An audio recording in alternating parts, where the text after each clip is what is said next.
ভবিষ্যৎ দেশ ও জাতি সেবাই হবে, দেশ ও জাতি সেবাই হবে আমাদের জীবনে শপথ।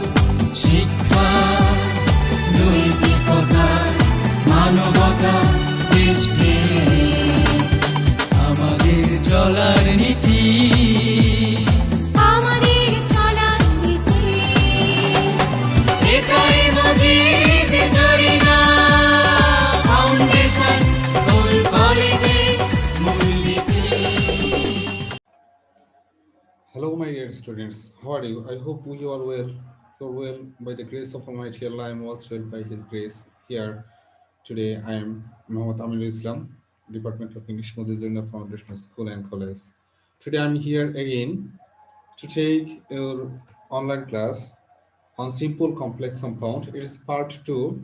In our previous topics, we discussed about the basic concept of clause, phrase, simple, complex, and compound. Today, I would like to discuss elaborately on simple, complex, and compound. Here, today, I will take at first simple to complex sentence. So let's start. My dear students, in previous class, you have already learned about simple, complex, and compound, and now we would like to apply it in our class. So let's start. প্রিয় শিক্ষার্থীরা, তোমরা rules 1টা যেমনটা দেখতে পাচ্ছ স্ক্রিনে, simple সেন্টেন্সে আমরা যদি প্রেজেন্ট পার্টিসিপল বা ভার্বের সাথে আইএনজি যুক্ত অংশ থাকে, সেক্ষেত্রে প্রেজেন্ট পার্টিসিপলের বাকি অংশটি যে টেন্সে থাকে, প্রেজেন্ট পার্টিসিপলের অংশকে সেই একই টেন্সে গঠন করতে হয়। সো আমাদের আলোচনার যাওয়ার আগে আমাদের একটু যদি আমি রিমাইন্ড করিয়ে দিতে চাই তোমাদের, আসলে এই যে প্রেজেন্ট পার্টিসিপল অংশটা তোমরা, আমি ইয়েলো কালার দিয়ে বোল্ড করে দিয়েছি, হাইলাইট করে দিয়েছি। আসলে প্রেজেন্ট পার্টিসিপল কি, পার্টিসিপলই বা কি, পার্টিসিপল কি তোমাকে একটু জানতে হবে, বুঝতে হবে। যে তুমি যদি পার্টিসিপল না চিনো তাহলে কিন্তু আইডেন্টিফাই করা একটু প্রবলেম হয়ে যাবে তোমাদের জন্য। পার্টিসিপল কি? ভার্বের সাথে আইএনজি যুক্ত ফর্ম বা ভার্বের সাথে ডিইডি যুক্ত যে ফর্ম একসাথে ভার্ব এবং কিসের কাজ করে? অ্যাডজেক্টিভের কাজ করে, তখন সেটাকে বলা হয় পার্টিসিপল। এই পার্টিসিপলকে আমরা আবার 3 ভাগে ভাগ করতে পারি: প্রেজেন্ট পার্টিসিপল, পাস্ট পার্টিসিপল আর পারফেক্ট পার্টিসিপল। এখানে আমাদের টপিকস হচ্ছে প্রেজেন্ট পার্টিসিপল। প্রেজেন্ট পার্টিসিপল কি? ভার্বের সাথে আইএনজি যুক্ত যে ফর্ম, ভার্বের সাথে আইএনজি যুক্ত যে ফর্ম একসাথে ভার্ব এবং অ্যাডজেক্টিভের কাজ করে, তখন সেটাকে আমরা কি বলি? প্রেজেন্ট পার্টিসিপল বলে থাকি। এখানে প্রথম যে এখানে একটা কন্ডিশন রয়েছে যে প্রেজেন্ট পার্টিসিপলের যুক্ত অংশ ছাড়া কমার পর, অর্থাৎ পরের অংশটা, এখানে তোমরা যে দেখতে পাচ্ছ যে অংশ থাকবে, তোমার প্রেজেন্ট পার্টিসিপল অংশ যে যে ফ্রেজটা দেওয়া আছে সেটা তোমার একই টেন্সে গঠন করতে হবে। দেখো প্রথম ক্লজে কিন্তু কোনো মানে সাবজেক্ট এবং কোনো ফাইনাইট ভার্ব নেই, সুতরাং এখানে তোমার কি হয়েছে?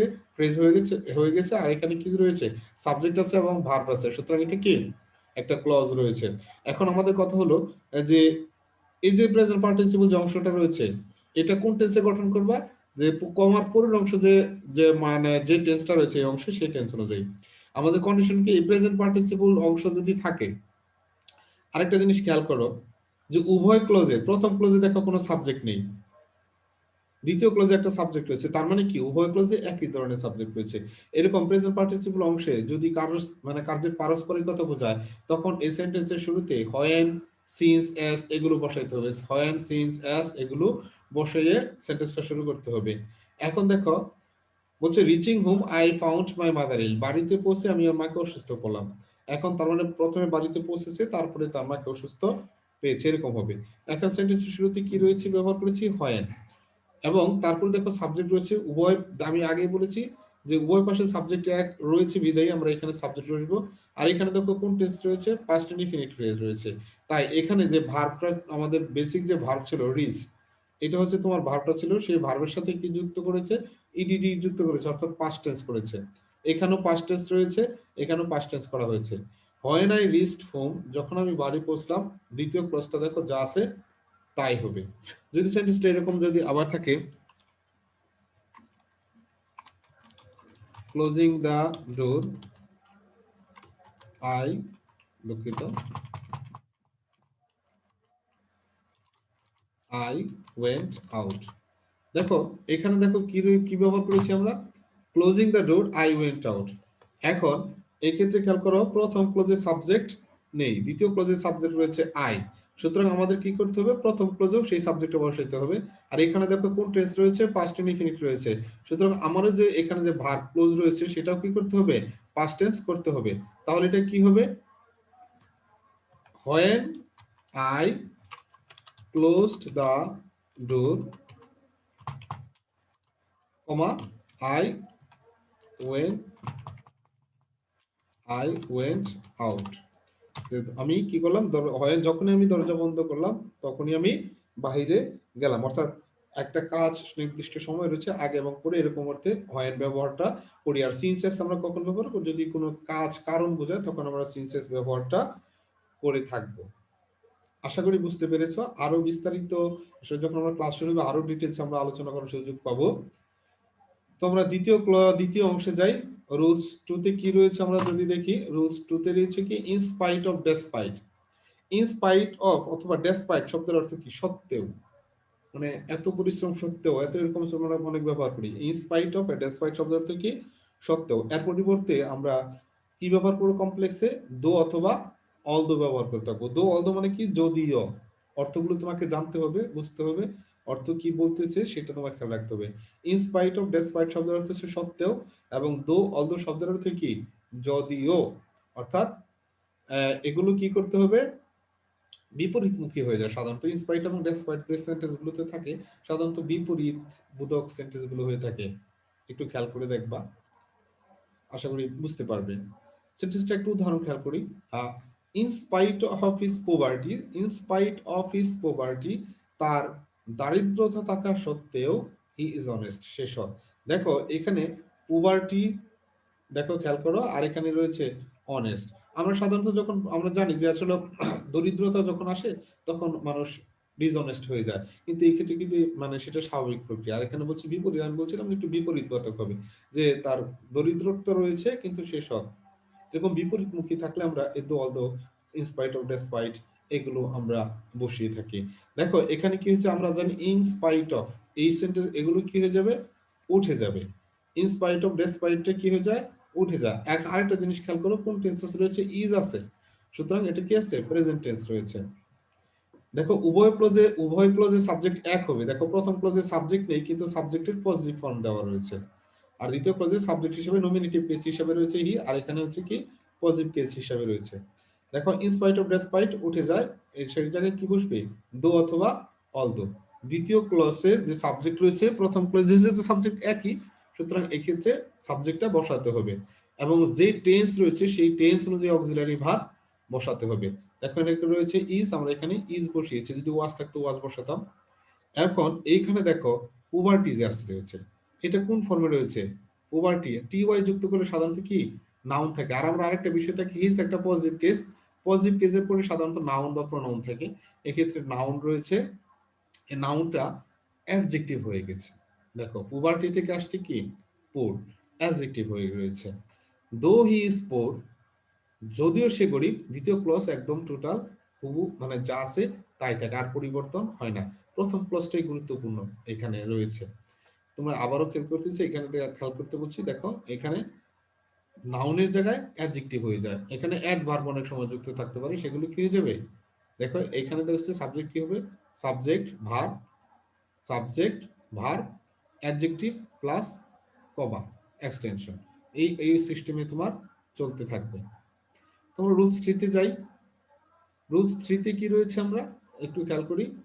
Because of, going to, due to, on account of অথবা ফর, এই সবগুলো শব্দের অর্থই কি, জন্য। বিকজ অফ জন্যে বা কারণে, গোয়িং টু জন্যে বা কারণে, ডিউ টু জন্যে বা কারণে, অন অ্যাকাউন্ট অফ জন্যে বা কারণে, ফর একই কথা জন্যে।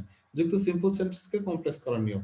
দেখো এরকম যদি থাকে because of, going to, due to, on account of or for, এক্ষেত্রে কি বসাতে হবে তোমার, প্রথমে কি বসাবা, সিন্স অথবা অ্যাজ বসাতে হবে। সবগুলো অর্থ কি, কারণে বা যেহেতু। তারপরে কি বসাতে হবে, সাবজেক্ট, তারপরে ভার্ব, তারপরে অ্যাডজেক্টিভ অথবা নাউন, কমা এক্সটেনশন। আসলে এরকম ভাবে মনে রাখাটা একটু সো টাফ, যে প্রথমে কি বসছে, তারপরে কি বসছে, তারপরে কি বসছে, আসলে এগুলো মনে রাখাটা খুবই টাফ। এর জন্য কি করতে হবে, তোমাকে প্রচুর পরিমাণ এক্সারসাইজ করতে হবে। তুমি যখন বেশি বেশি এক্সারসাইজ করবে তখন তোমার একটা ধারণা চলে আসবে যে কোন কোন বিষয়ের প্রতি কোন বিষয়, কোন ওয়ার্ডটার পরে কোন ওয়ার্ডটা বসাচ্ছ।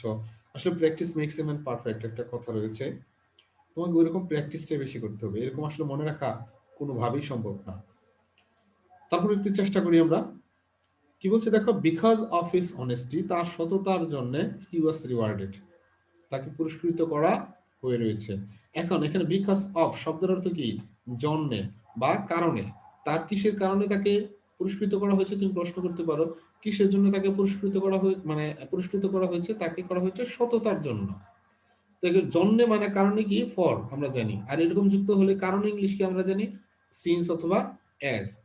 দেখো ও আগের সিস্টেমই দেখো, এখানে রয়েছে দ্বিতীয় ক্লজে দেখো এখানে রয়েছে কি সাবজেক্ট হিসেবে হি রয়েছে প্রোনাউন। এখন এখানে দেখো প্রোনাউনে হি এর পজিটিভ কেস রয়েছে হিজ, তো একটু বুঝে যাচ্ছে একই ব্যক্তি। এটা হচ্ছে তোমার অবজেক্টিভ কেস, আর এখানে রয়েছে তোমার কি কেস, পজিটিভ কেস হিসেবে রয়েছে। সাবজেক্টটা একই হি। দেখো আমরা প্রথমে কি বসিয়েছি, সিন্স এস, যে কোনো একটা বসাবা। এখানে তোমার সিন্স বসালেও একই অর্থ হয়, সিন্স। তারপর দেখো উভয় ক্লজের সাবজেক্ট এক, সাবজেক্ট বসলাম সিন্স হি। এখন দেখো প্রথম দ্বিতীয় ক্লজে অক্সিলারি ভার্ব ওয়াজ রয়েছে, এখানে ওয়াজ রয়েছে বসিয়েছি। এখানে যেমনটা আগে তোমাদের বসিয়েছিলাম যে ইজ আস রয়েছে, এখানে ইজ বসিয়েছি। ঠিক একই সিস্টেমে এখানে ওয়াজ রয়েছে, আমরা সেখানে কি বসিয়েছে, ওয়াজ। এখানে দেখো আবারও একই সিস্টেম রয়েছে, এখানে রয়েছে কি নাউন, এখানে ওয়াটার হয়েছিল কি নাউন। এখানে আমরা নাউনের পরিবর্তে আমরা কি বসিয়েছি, অ্যাডজেক্টিভ, যেমনটা তোমরা আগের হচ্ছে দেখেছো একই সিস্টেমে। এখানে নাউন থেকে হয়ে গেছে কি অ্যাডজেক্টিভ, দ্বিতীয় ক্লজ যা আছে তাই হচ্ছে। সুতরাং রুলস 3 এবং রুলস 2 মোটামুটি একই সিস্টেমে হচ্ছে। তোমরা একটু খেয়াল করো তাহলে মনে রাখতে পারো, আর 2-4টা যদি প্র্যাকটিস করো তাহলে আশা করি কভার করতে পারবে। আমরা এখন রুলস 4 যাই। কি রয়েছে, সিম্পল সেন্টেন্সের গঠন subject plus verb plus object plus present participle অংশকে আমরা কিভাবে কমপ্লেক্স সিম্পল করব, আমরা কমপ্লেক্স করব। এখানে কন্ডিশনটা কি থাকতে হবে, subject plus verb plus present participle. Subject থাকতে হবে, ভার্ব থাকতে হবে, এরপর অবজেক্ট এবং তারপরে প্রেজেন্ট পার্টিসিপল থাকলে কি করতে হবে, আমরা দেখো subject plus verb plus object থাকবে, একদম টোটালি থাকবে। তারপরে কি করতে হবে দেখো, আমরা এক্সারসাইজে সরাসরি যাই। I so a bird flying in the sky. আমি, এখানে রয়েছে সাবজেক্ট, ভার্ব, অবজেক্ট, ফ্লাইং। এইটুকু সব মিলিয়ে কি হলো, এইটুকু সব মিলিয়ে হলো কি subject, verb, object, present participle. আর বাকিটুকু অতিরিক্ত অংশ রয়েছে এক্সটেনশন। এখন দেখো এখানে সাবজেক্টের সাবজেক্ট, ভার্বের ভার্ব, অবজেক্ট অবজেক্ট থাকবে। তারপরে কি করতে হবে, তোমাকে একটা রিলেটিভ প্রোনাউন বসাতে হবে। এখন রিলেটিভ প্রোনাউন কিসের মধ্যে বসে, যদি ব্যক্তি বোঝায় ব্যক্তির পরিবর্তে হু বসে, বস্তু বুঝালে কি হতে পারে, হুইস অথবা দ্যাট বসে।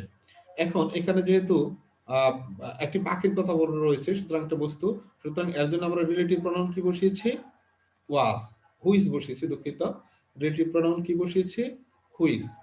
এখন এরপর কি করতে হবে, অক্সিলারি ভার্ব বসাইতে হবে। এখন এখানে অক্সিলারি ভার্ব, এখানে অক্সিলারি ভার্বটা কি বসাবো, এখানে আমি ওয়াজ বসিয়েছি। এখন প্রশ্ন হলো আমি ওয়াজ কেন বসালাম, এখানে তো ইজও বসাতে পারতাম। কেন ইজ বসালাম না, কারণটা হলো সেন্টেন্সে দেখতে হবে যে কোন টেন্স রয়েছে। এখানে খেয়াল করো, দেখবে এখানে স রয়েছে, মানে পাস্ট টেন্স রয়েছে। সুতরাং এখানে তুমি যদি প্রেজেন্ট টেন্স দেখো, এখানে তুমি আমি স্যার বসাতে হবে।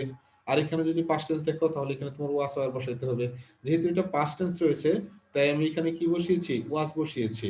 যদি প্রেজেন্ট টেন্স থাকতো এখানে আমি ইজ বসাতাম, আর বাকি অংশটা বসিয়ে সেন্টেন্সটা কমপ্লিট করতে হবে। আশা করি বিষয়টা খেয়াল করেছো। আরো এক্সারসাইজ করা উচিত ছিল, আসলে সময় স্বল্পতার কারণে সবগুলো অনেকগুলো এক্সারসাইজ দেওয়া সম্ভব না। আমি এখন জাস্ট 5 নম্বর হচ্ছে যাব, রুলস 5 এ। এখানে দেখো টু ডটস টু যুক্ত দ্বারা সেন্টেন্সকে কিভাবে আমরা কমপ্লেক্স সেন্টেন্স গঠন করব। আসলে তোমরা অ্যাফার্মেটিভ নেগেটিভ করার সময় এই রুলসটা করে থাকবে। তোমরা যখন অ্যাফার্মেটিভ নেগেটিভ সেন্টেন্স করেছো তখন এই রুলসটা অলরেডি করেছো। টু ডট টু যুক্ত অ্যাফার্মেটিভ সেন্টেন্সকে কি করতে হয়, প্রথম জায়গায় সো বসাতে হয় টু এর জায়গায়, আর লাস্টে টু এর জায়গায় দ্যাট বসাতে হয়, এবং সাবজেক্ট আবার বসাতে হয়, টেন্স অনুযায়ী ক্যান কোড বসাতে হয়। এগুলো হচ্ছে বসাতে হবে। যেমন ধরো Shamim is too intelligent to get GPA 5। Shamim এত বুদ্ধিমান যে কি, যে জিপিএ 5 পাওয়ার মতো। এখন দেখো শামিনের জায়গায় বসিয়েছি ইজ, এই টু এর জায়গায় কি বসিয়েছি, এই টু এর জায়গায় বসিয়েছি সো, টু এর জায়গায় কি বসাতে হবে, সো। আর এই টু এর জায়গায় কি বসাইছি আমরা, টু এর জায়গায় বসিয়েছি দ্যাট, টু এর জায়গায় কি বসাবো আমরা, দ্যাট। কিন্তু এখানে বিষয়টা হলো এরপরে আবার সাবজেক্ট বসাতে হবে। এখানে যে প্রথম যে ক্লজে সাবজেক্ট আছে সেই সাবজেক্ট আবার বসাতে হবে। সাবজেক্ট শামিন আছে, আমি তো আবার নাউন ফর্মে দেওয়া আছে সেটা আমি জাস্ট প্রনাউন ফর্মে বসিয়েছি। এবং এরপর টেন্স অনুযায়ী ক্যান অথবা কুড বসাইতে হবে। এই ক্ষেত্রে যেহেতু ইজ রয়েছে প্রেজেন্ট টেন্সে, তাই আমি এখানে কি বসিয়েছি, ক্যান। তো প্রিয় শিক্ষার্থীরা, আজ এ পর্যন্তই। আমরা নেক্সট ক্লাসে আরো যে রুলস রয়েছে সেগুলো আলোচনা করব। আসলে সময় স্বল্পতার জন্য অনেক উদাহরণ দিয়ে আলোচনা করতে পারলাম না। আমরা আশা করি পরবর্তীতে সেগুলো কভার করে নিতে পারবো। সো টিল দেন, আল্লাহ হাফেজ, thank you, stay good, stay fine, thank you.